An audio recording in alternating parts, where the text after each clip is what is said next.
a lot of people I know are great starters, but they're horrible finishers, right? They're quick to rally around a new initiative. They're quickly rallying around a new project. They're quickly rallying around something that excites them, right? And in business, guess what? There's no shortage of things to get like started, right? People are really good at that. The challenge becomes is once people get in and all of a sudden they hit that first roadblock, bam, they lose momentum. I've seen this 1,000 times, right?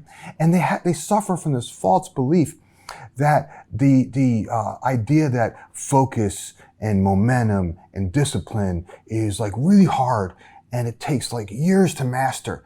But like, that's not the truth, right? And many of these people, because they have this belief, they're stuck in status quo. They're stuck in believing that they have to remain frustrated and they have to remain overwhelmed. And at the end of the day, they never experience the joy of knowing that they can achieve just about anything that they really want.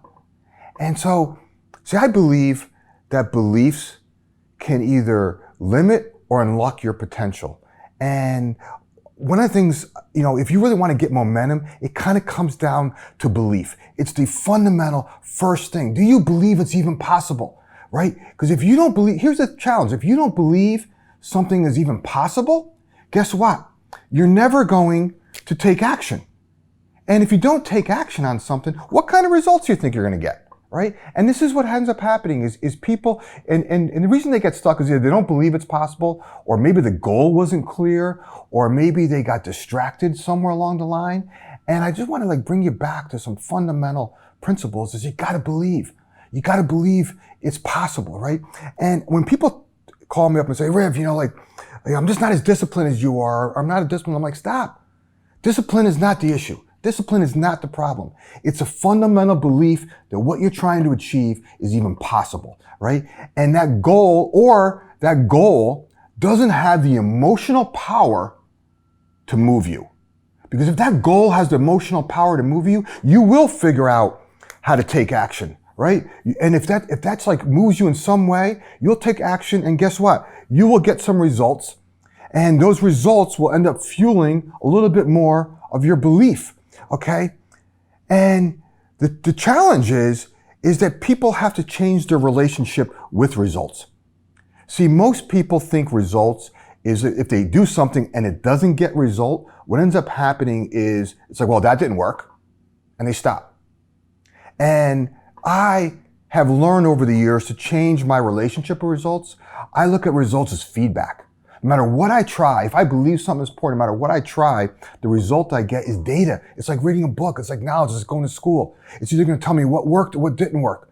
And based upon what didn't work, now I know what not to do, which actually fuels my belief because I eliminated that, which I can now take a different action. So let me tell you a story.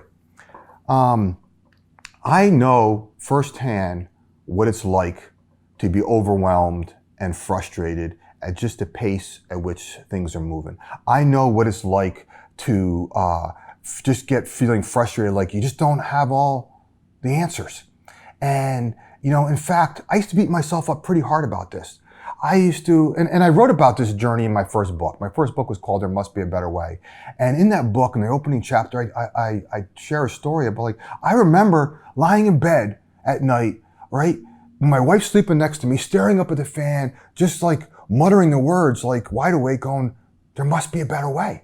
There must be a better way. Like, I remember like struggling, like, why can't I figure this out? Like, I thought I was a smart guy, but so what ended up happening, the more I kind of started to think about this, the more I started to kind of like become, the worse things got because I started to kind of beat myself up. Like, why can't I figure this out? When I hit a roadblock with my first business, right? And the bank called our line of credit and we lost a bunch of clients and I kept saying like, why can't I figure this out? And next you know, this heavy feeling starts to kind of come down on you to be like, what, wow, is there something wrong with me? And then it got compounded because then I started feeling like, am I letting other people down? And you can see how this spirals. We've all been there. We all struggle with having a moment where something is just not moving the fast as what we want, something is not moving in the direction that we want, and we wonder why, right? And that's like a critical moment. I want to highlight that for you because if you're if you remember what I just said, lying awake at night, staring at the fan going, there must be a better way. So while I was doubting myself, while I was questioning all my moves, I still fundamentally believed that there must be a better way. That's why I named my first book, There Must Be a Better Way. I fundamentally, in my heart, believed it. Did I know all the answers of what to do? Absolutely not. I did not know the answers, but I believed that there was a better way. And because I didn't know all the answers, I didn't let that paralyze me. What did I do? I became a student, and I started to research, and I started to study, and I started to experiment. And guess what? I started to ask for help about what I should do next. What actions should I take? And every action I took, I then started to get some feedback, some results of what worked, what didn't work. And it kept me on this journey of believing that what I was searching for was even possible. And through this whole journey, and again, I document all of this in my book, so feel free to go through it, and where I expose and I get vulnerable to all the monkey mind chatter that's going on in my head. But through all this process of me studying and researching and learning and experimenting and seeing what worked and what didn't work, one constant kept emerging.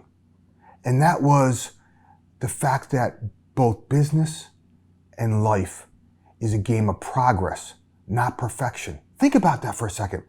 Show me anything in this world that that happened perfectly the first time. Show me any discovery. I mean, our world is so amazing. We, as humans, we've done so many amazing things on this earth, right? But nowhere ever did anybody start from the beginning and go through this sequence of steps and bam, executed perfectly, right? So life and business is a game of progress, not perfection. And we have to really remember that, right? So what I ended up doing is I started adopting this philosophy in everything I did. And all of a sudden, things started to change for me, right? I stopped being paralyzed.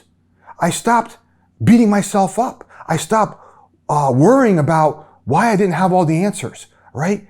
And next thing you know, I started to make a little bit of progress. And that little bit of progress started to kind of fuel more belief. And I started to slowly see the light at the end of the tunnel. And as I adopted this into everything I did, I started to share this with a few people, right? And I shared this with a couple of my closest business associates about, hey, what I was experiencing, what I was doing. And I realized that they too were procrastinating. They too were feeling overwhelmed. They too were frustrated. So we would kind of kibitz back and forth, and I would say, hey, try this. This is what I'm working on. And all of a sudden, they started to get the same results I did. And it was really cool to witness them releasing this pressure valve of having to have all the answers. It was cool to witness them kind of realizing that, hey, I can make progress. And it's more about a game of progress than about the end destination. It's about just getting in the game and making the move. So what I started to do next was I started to document this. And I started to realize that, hey, there's a repeatable process and model that's emerging. So then I decided, well, I got to test this out a little bit further. So I started to teach this to some of my best coaching clients who were also struggling. And I saw them starting to get results. I started them starting to release some of this pressure and this anxiety and this heavy feeling that we all carry around. And so then I started making some more changes to the process as I started to learn some more. And the next thing I know, I started to embed this methodology that I was uncovering as part of my leadership development program, which I call Self 2.0. And since then, I've watched countless number of companies and thousands of entrepreneurs and emerging business leaders accelerate results just simply by breaking down their challenges into smaller, more manageable components that they can actually grow through each one step at a time. And here's the bottom line. Through all my own experience, through the experience of my closest business clients, my coaching clients, people enrolled in my workshops and programs, there was one thing that was constant from everybody. And that was this heavy feeling of overwhelm. This feeling they all started from this point of being overwhelmed, but where they ended up was greater confidence. They ended up gaining more confidence in themselves, confidence in their ability to figure it out. I would love to tell you, whatever your challenge is, here's the cookbook, steps 1 through 5 to solve your problem. And guess what? That's a bunch of bullshit. And if anybody's telling you that, like, run, right? Because that's just so far from the truth. But what I can tell you is there's a methodology, there's an approach to taking whatever challenge you have and breaking it down into smaller, more manageable components where you could actually move the needle, okay? And make progress on that. And I watched as people moved from being overwhelmed into gaining confidence, they started to break the logjam of indecision. And they started to accelerate results, right? They started to really see the fact that they could move things forward. Building on that success, we decided to create a 14-day challenge where we taught everything we learned about the process of moving something forward, right? And expediting results. And we call that the Move the Needle Challenge. And I want you to have access to the Move the Needle Challenge. I want to personally help you move the needle on something that is important, whether that's an important goal you want to accomplish, whether it's a big project you've been assigned, or just a simple critical task. I want to invite you to join the Move the Needle Challenge, to accept the new Move the Needle Challenge, right? And I want to make it a financial no-brainer for you not to. Why? Because like I said earlier, I'm on a personal mission to have a positive impact on over 1 million people in a meaningful way before my time on this earth is over. And I want you to be part of that million. See, because I believe that if you join the Move the Needle Challenge, you're going to get results. And I believe that you will discover just how repeatable this process is. And I'm so excited, as you can tell, to share it with you, because I want you to really make a commitment to the one person that matters most, you. I want you to make a decision to no longer accept status quo. I want you to really make progress, your new mantra, and learn how to advance the ball on something important without spending months trying to figure everything out.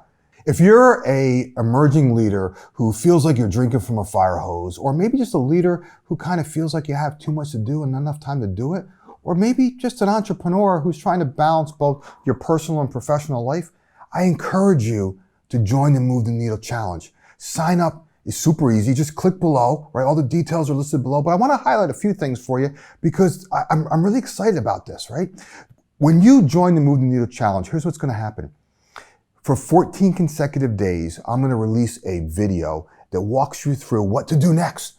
I'm going to give you the process of what to do next. I'm going to give you some video training. I'm going to give you some worksheets and tools. Someday the homework I'm going to ask you to do is easy. Someday the homework might be a little bit harder. But the cool part is I'm going to be with you for 14 consecutive days, walking you through step by step to help you make progress on the thing that's important to you. Okay? I don't want to just use my examples. I want to use your examples. I'm just going to take you through the process. Then at the end of the 14 days, guess what?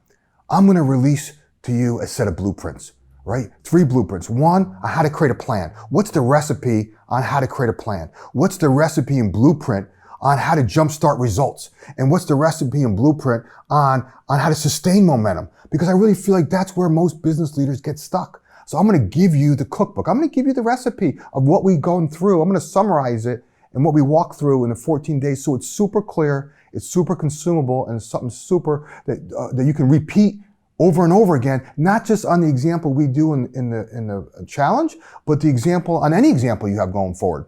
Then I'm also going to release the actual Move the Needle training program. If you want to dive deeper, if you want to look for some little bit deeper material and some more support, I'm going to release that. And you know what? I'm going to make it even better. I'm going to actually give you a bonus that if you sign up with a friend, I'm going to give you access to a personal coaching call where you have the opportunity to hop on the phone and ask your personal questions with your issues. How cool would that be? Right? But you got to sign up with a friend. So all the details of what I just described are all listed below. Please read them. But most importantly, like, this is a financial no-brainer. This is a big duh. I encourage you to do this because I'm so excited to share this process with you because I know it's helped me personally. It's helped all the people I work with. But most importantly, I'm so excited to hear your story. I'm so excited to hear how you move the needle forward on something important to you. Let's get started, man. Let's make it happen.